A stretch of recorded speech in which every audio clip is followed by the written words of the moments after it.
Have you ever wondered why certain pains, memories, or negative emotions just won't let go of you no matter how hard you try to forget them? We often spend our whole lives running from the darkness within ourselves. But what few people tell you is the more you run, the stronger that darkness becomes. What if, instead of avoiding it, you sat down, listened, and faced it? What if the parts you fear the most are actually the door that unlocks your greatest strength? This is the essence of shadow work meditation. It's not a technique for erasing pain or forcing yourself to be positive. On the contrary, it's a journey of sitting with the darkness, dialoguing with it, and allowing it to be healed. In this video, we'll explore how shadow work meditation actually works, why it can turn pain into strength, and most importantly, how you can start practicing it. No fluff, no empty theory. Be ready, because the darkness you've been avoiding might just be the source of light that leads you back to yourself.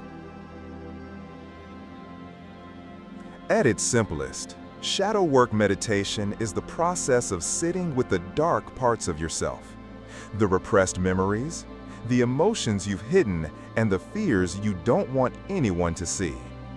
It's not about eliminating or destroying the darkness, but about recognizing, embracing, and transforming it into a healthy part of your journey of growth. Carl Jung, the great psychologist, called the shadow the hidden part of the unconscious, where everything we have ever denied or not dared to accept about ourselves resides. Shadow work meditation is the bridge that takes me into that land, but this time with courage and curiosity instead of fear. What makes this method special is that it's not a positive thinking exercise or repeating affirmations. It's a listening practice. You observe the mind, allow memories to surface, allow emotions to flood in, and instead of resisting, you breathe with it. It's precisely the moment you sit still with the pain, instead of running away, that healing begins. Shadow work meditation opens up a space for you to have a dialogue with yourself. It could be realizing why a childhood memory still hurts you, or understanding why you react strongly to a current situation. From this awareness, you have the opportunity to choose differently, love yourself more, and break free from old patterns. In other words, shadow work meditation is a journey of transforming darkness into light, not by eliminating it, but by looking directly at it and finding the truth hidden within. When you enter shadow work meditation, the first thing you often encounter is pain, memories that have never been healed, emotions that have been denied, or even the dark corners you never want to see. That's why many people are afraid, avoid it, and think, I'm not strong enough to face it. But the truth is, pain is the hidden strength within you. Every denied emotion is like a part of your energy being locked away. When you dare to sit down, breathe with it, and allow it to be present, you are unlocking the very source of that energy. Instead of being unconsciously controlled by pain, you are now transforming it into a conscious part that can guide and support you. Try to imagine, each emotional wound is like a broken piece. If you just let them fester, they'll become sharp and cut you with every action, every relationship. But if you cherish and reassemble them, they become a clear pane of glass, allowing you to see yourself and life more clearly. That's why during shadow work meditation, pain is no longer just a burden. It becomes a gateway leading you to maturity, inner strength, and true freedom. Many people, when they hear about shadow work meditation, immediately think of complex rituals, mystical methods, or hours-long meditation sessions. But the truth is, you don't need the fuss. You just need a straightforward, simple, and effective method. A true path leads you into the darkness within and brings your light there. Here's a no-fluff, concise, and practical approach so you can get started right away. Step 1. Create a safe space for yourself. You can't go into the darkness with a chaotic mind. Choose a quiet space, turn off electronic devices, and set a clear intention. I am here to listen and heal. Your body needs to feel safe before your mind can relax. Remember, safety is the foundation of confrontation. Step 2. Breathe and be present. Darkness cannot touch you when you are lost in the future or the past. Let's start with a few slow, deep breaths. Inhale, and you feel your body. As you exhale, you release some tension. In just a few minutes, you've shifted from a thinking state to a present state. This is the door that opens up your unconscious. Step 3. Observe the darkness instead of running away. When meditating, unpleasant memories, images, or emotions will surface. Don't try to push them away. Don't judge or jump to conclusions. Just observe like a witness. Oh, I'm feeling angry. This is a childhood memory. There's a part of me that's afraid. Strength doesn't come from avoiding, but from allowing those parts to be seen. Step 4. Ask open-ended questions. When facing emotions, try asking, "What do you want to tell me? How does this part of me need to be healed? How long have I buried you?"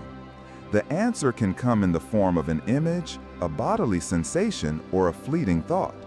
Believe that your subconscious always answers when you truly listen.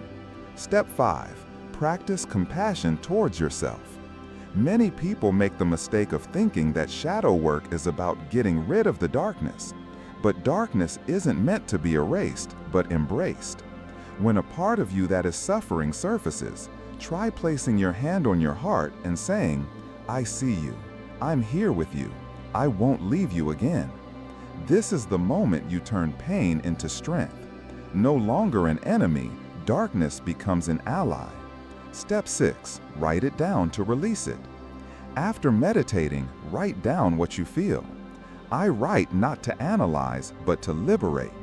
Just like cleaning a room, writing helps you dismantle unconscious layers of dust and turn them into acknowledged truths. Step 7. Finish with light. When you're finished, take a few minutes to feel a sense of relief and gratitude. You can imagine a stream of white light surrounding you, or simply whisper, "Thank you for being brave. Thank you, darkness, for teaching me this lesson." This is an extremely important step, as it helps you close the door of the meditation session with respect and gratitude, rather than leaving it open in fear.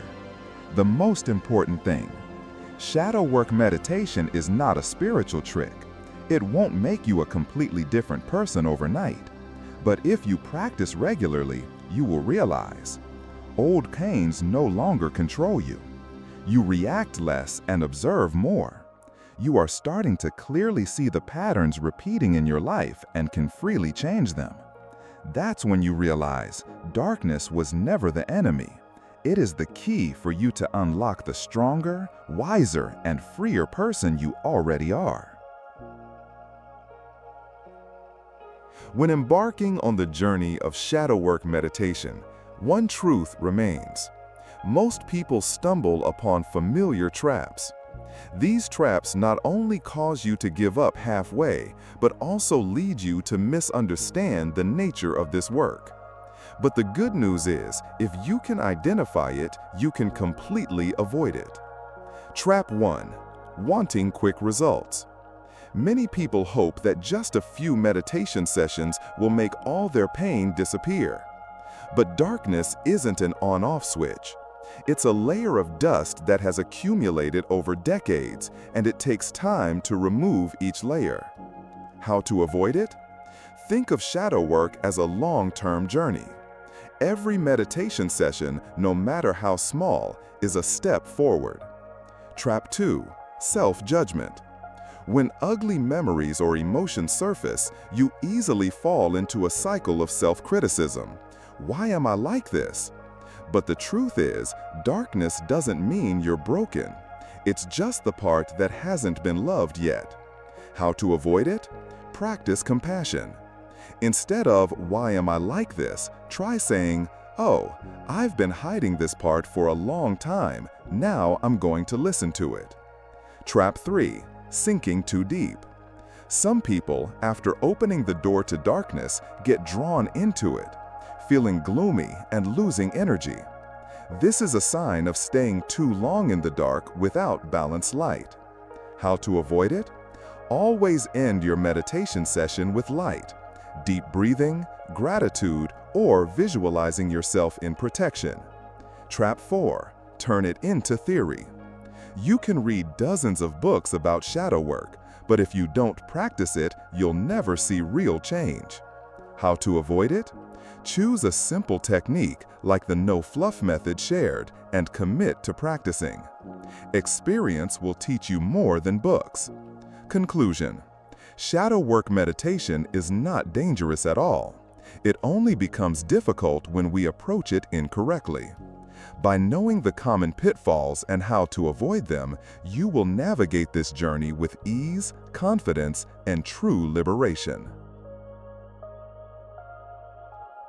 If you've come this far, you've probably realized shadow work meditation isn't a distant technique, but a journey back to yourself.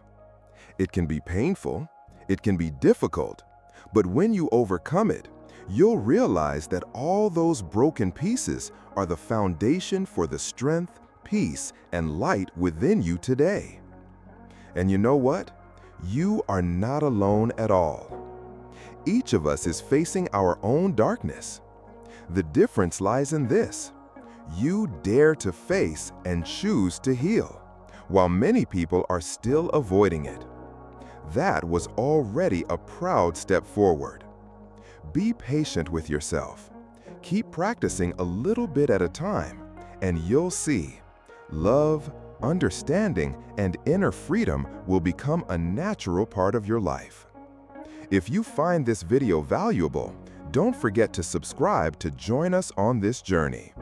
Because the more we walk this path of discovery and healing together, the more the light spreads.